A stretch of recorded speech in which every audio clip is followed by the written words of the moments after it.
warahmatullahi wabarakatuh. Nama saya Muhammad Rizky Faimah. Kami telah menjadi 20F108. Assalamualaikum, nama saya Ahmad Fahmi bin Ahmad. Nomor saya 19 JRA 20F1020. Assalamualaikum, saya Muhammad Rizky bin Roji. Nomor 19 JRA 20F1018. Hari ini kami akan memperkenalkan bagi projek akhir kami, iaitu e-lifter atau dikenali sebagai forklift. Yang pertama, kita akan mulakan dengan background ataupun latar belakang. Seperti yang kita tahu, forklift banyak digunakan dalam bidang automotif dan juga manufacturing.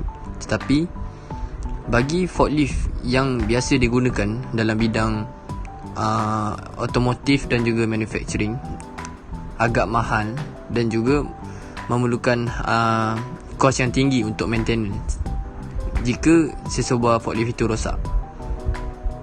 Jadi kami mengambil konsep untuk menghasilkan produk yang lebih murah. Seperti yang kita tahu, forklift mempunyai berbagai jenis. Lebih lagi dalam bidang logistik, kita ada gasoline forklift, kita ada diesel forklift dan juga electric forklift. Ketiga-tiga ini menggunakan sumber yang berbeza, tetapi mengutamakan satu function yang utama, iaitu mengangkat barang-barang berat.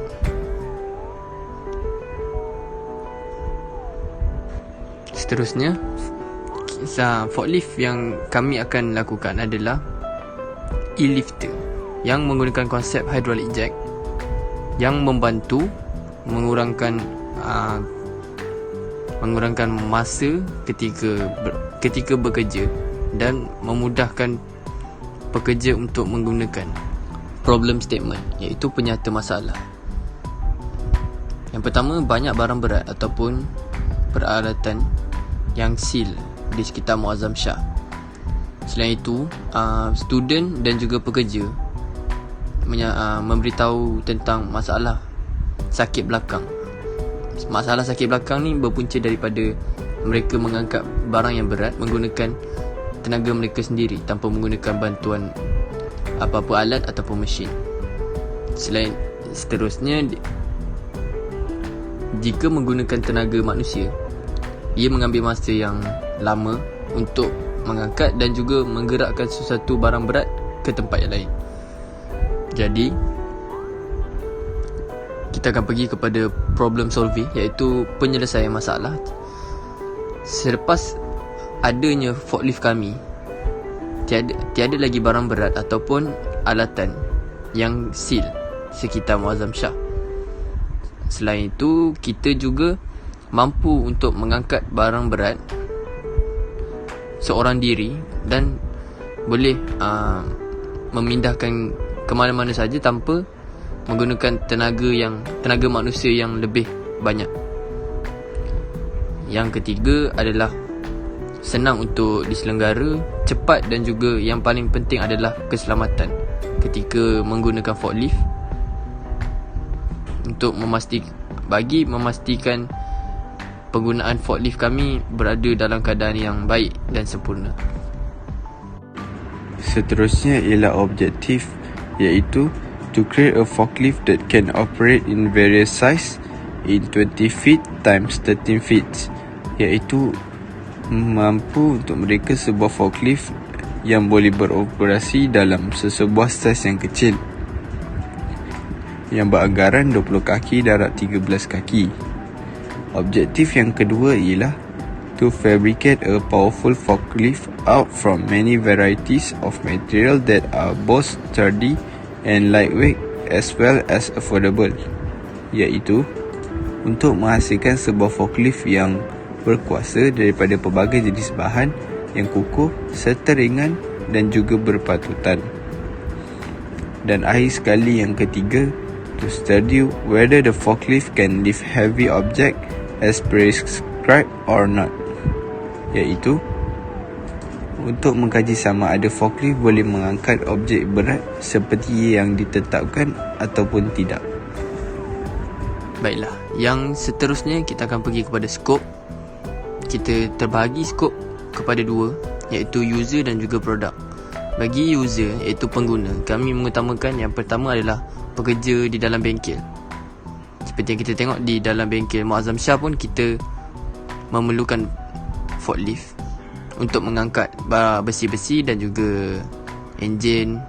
Seterusnya kita pergi kepada storekeeper. Storekeeper pun memerlukan forklift untuk mengangkat barang-barang berat seperti kotak. Yang ketiga, logistik transportation dalam bidang-bidang logistik. Yang kedua, produk. Produk kami menghadkan beban ataupun berat yang produk kami mampu untuk tampung, iaitu dalam sekitar 100 ke 300 kg sahaja. Produk kami dihasilkan mengikut saiz yang standard dan mudah untuk digunakan di mana-mana. Selain itu, produk kami juga senang untuk beroperasi dan tidak susah, dan maintenance yang lebih senang dan juga lebih selamat lah. Baiklah, ini adalah design daripada kami bertiga usulkan. Yang pertama adalah design daripada Syed Muhammad Faris. Kita boleh lihat bentuk yang agak stabil dan juga tidak terlalu kompleks, bersaiz sederhana dan mudah untuk digunakan. Seterusnya, bagi design kedua, ini adalah design daripada Amal Fahmi. Kita boleh lihat di sini design yang agak stabil, tetapi bagi design ni, design yang agak kompleks, lebih kompleks berbanding yang sebelum ini, dan mudah juga untuk diselenggara. Yang ketiga adalah design daripada saya sendiri, Muhammad Sufi. Design yang agak simple, tapi mengikut kestabilan mungkin tidak berapa stabil dan terlalu mudah untuk sesebuah forklift.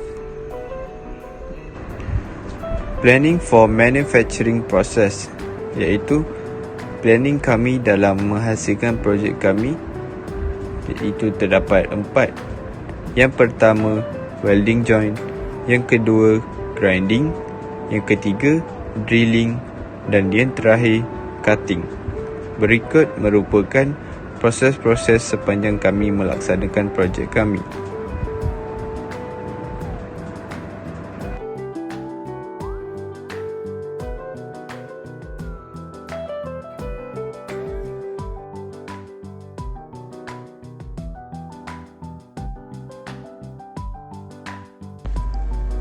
Baiklah, seterusnya adalah kos untuk projek kami, di mana kami membeli sebuah engine crane di dalam mudah.my yang berharga RM545 sebuah.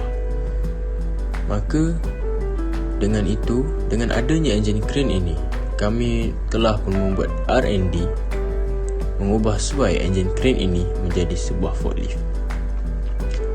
Kemudian, item yang kedua adalah angular bar, di mana kami membeli 2 batang angular bar yang berharga RM20 sebatang. Item yang ketiga adalah hollow bar, di mana kami membeli 2 batang juga, tetapi yang berharga RM30 sebatang. Untuk item yang ketiga adalah tayar 360, di mana kami membeli 4 buah tayar yang berharga RM20 untuk satu tayar. Setelah kami membeli 4 item ini, kami pun mengupah bengkel luar untuk membuat welding dan juga mengubah suai mengikut desain yang telah kami tetapkan. Maka total keseluruhan kos untuk dari segi item dan juga upah bengkel luar adalah bernilai RM1105. Itu adalah total keseluruhan kos untuk projek kami. Problem statement untuk projek kami adalah, di mana kami dapat melihat begitu banyak barang-barang yang berat yang berada di sekitar bengkel. Poin yang kedua adalah penggunaan tenaga buruh tidak cukup untuk mengalihkan dan mengangkat barang-barang yang berat, dan juga ia akan mengambil masa yang lama untuk mengalihkannya. Walau bagaimanapun, memang betul ia memerlukan tenaga buruh yang ramai, tetapi ini adalah sesuatu pekerjaan yang amat memenatkan dan menyusahkan. Ia dapat dimudahkan dengan adanya kemudahan seperti forklift ini. Ia dapat mengurangkan beban yang akan ditanggung oleh seorang pekerja. Oleh sebab itu, dengan adanya forklift ini, ia dapat menyelesaikan masalah untuk mengangkat benda-benda yang berat ataupun mengalihkan benda-benda yang berat ke suatu tempat ke tempat lain. Okay, pada pertama sekalinya kami mendapatkan idea ini asalnya daripada sebuah engine crane, dan selepas itu kami R&D untuk menjadikan dia sebuah forklift. Okay, mari sini saya nak tunjukkan beberapa part-part yang penting lah. Okay, yang pertama kat sini kita ada body. Body ni asalnya daripada engine crane. Kita orang design sendiri untuk dapatkan body yang lebih stabil lah untuk jadikan sebuah forklift. Terusnya kita pergi kepada support tepi ni kita orang tambah untuk memastikan forklift berada dalam keadaan stabil, tidak bergoyang ataupun terbalik lah. Terusnya kita ada solid bar ni yang bertanggungjawab lah untuk mengangkat beban. Terusnya kita pergi kepada bahagian fork. Kita ada fork dan juga frame. Fork dan frame ni untuk mengangkat barang lah, untuk memastikan barang yang di atas pallet boleh diangkat menggunakan fork lah. Terusnya kita pergi kepada bottle jack ni pun kita dapat idea daripada engine crane, di mana engine crane asalnya menggunakan bottle jack. Jadi kita ambil idea daripada engine crane untuk kita buat forklift menggunakan bottle jack yang sama lah. Terusnya kita pergi kepada angle support. Angle support ni dia berfungsi bagi memastikan beban yang diangkat sentiasa berada dalam fork, sentiasa berada dalam keadaan tegak lah, seperti yang kita dapat tengok sekarang.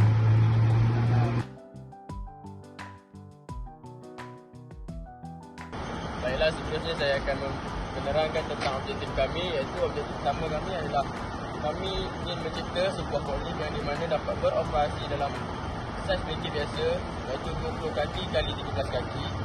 Dan objektif kedua kami adalah kami ingin mencipta sebuah forklift yang mana menggunakan bahan-bahan yang berat, jenis yang berat seperti Toriba, dan juga jenis yang sedikit dengan tapi kuat di angle bar. Kemudian objektif kami yang ketiga, kami ingin menguji sama ada forklift kami ni ataupun unit kami ini mampu ataupun tidak mengangkat beban yang telah kami tetapkan. Membuktikan objektif kami tercapai, kami akan tunjukkan keputusannya dalam video seterusnya.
Dan itu sahaja daripada kami. Terima kasih.